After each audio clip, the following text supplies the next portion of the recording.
It started with a vending machine. That's not how stories like this usually begin, I know, but this one does.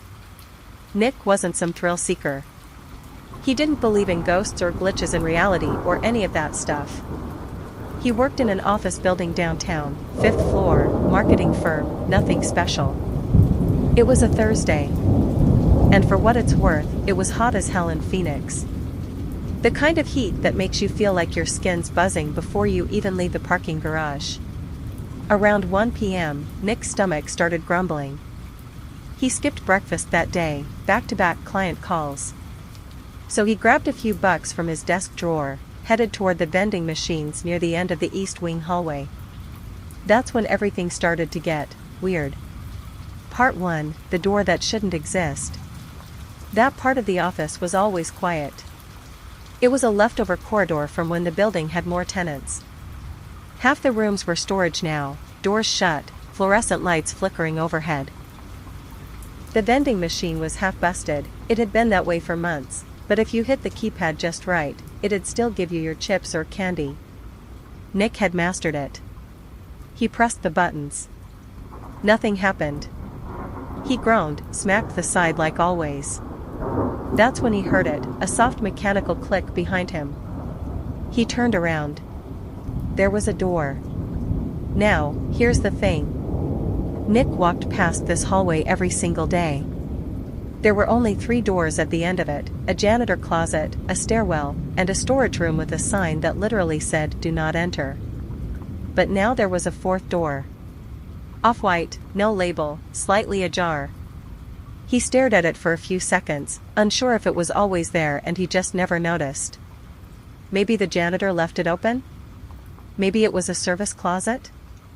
Curiosity got the better of him. He stepped forward, leaned his head in. And the world shifted. Part 2, the buzzing room. No warning. No slipping. Just a blink. 1 second he was peeking into the door. The next, he was inside a massive, yellow-lit room. Carpeted. Dingy. Empty. It stretched out way farther than any room in that building should have. Fluorescent lights buzzed overhead with that high-pitched whine. There were stains on the carpet, mold in the corners. The air was thick. Humid.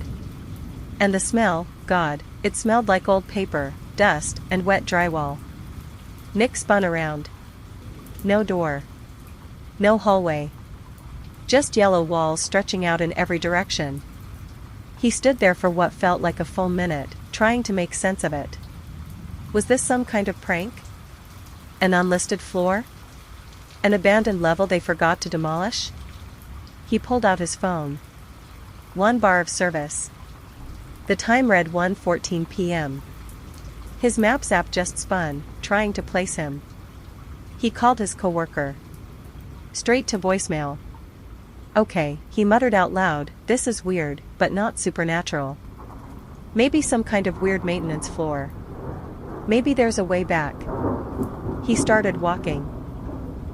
Part 3, the endless corridors. That was the beginning of it. The walking. It didn't matter which direction he chose, the layout made no sense. He'd walk straight, turn a corner, and somehow end up back in a room he swore he'd passed 5 minutes ago. The lights were consistent, but sometimes they flickered in patterns, like they were pulsing, communicating. At one point, he found a room with a single chair. Just sitting in the middle. Facing the wall. He didn't touch it. He marked the wall next to it with his house keys. A small X. 20 minutes later, he found that same room again. The X was still there. Only now, the chair was facing the opposite direction. That's when he started to panic. Part 4, things that don't make sense. The weirdest part wasn't even the layout. It was the sound. No matter how long he walked, it always felt like something was humming just out of range. Not music, not mechanical, just this low, ever-present buzz that rose and dipped, like breathing. Once, he thought he heard footsteps that weren't his.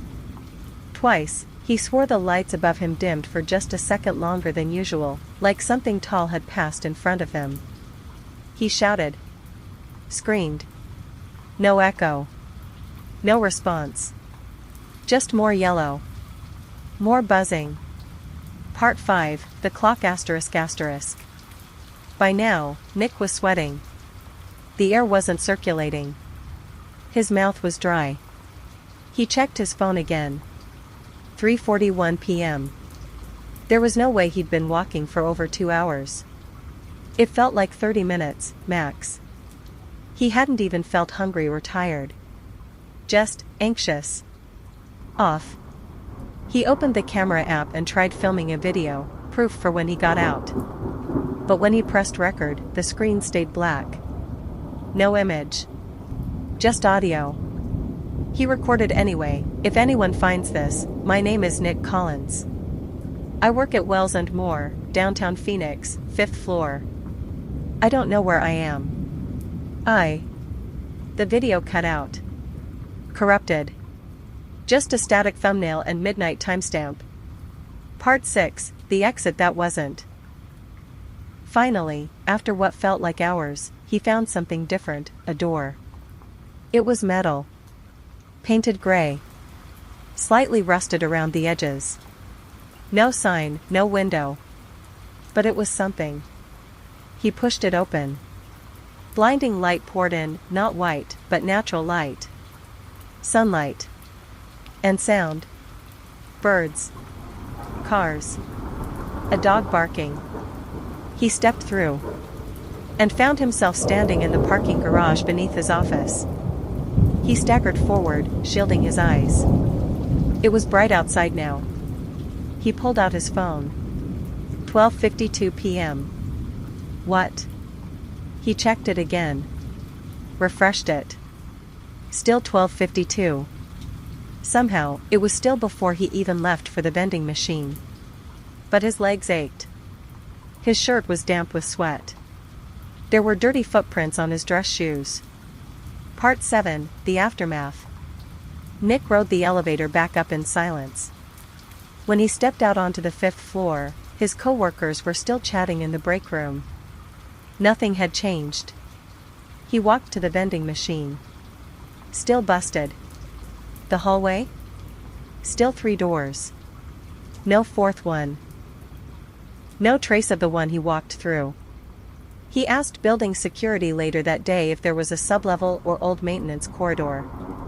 They said no. Everything below the lobby had been sealed years ago. He tried to show them the video on his phone.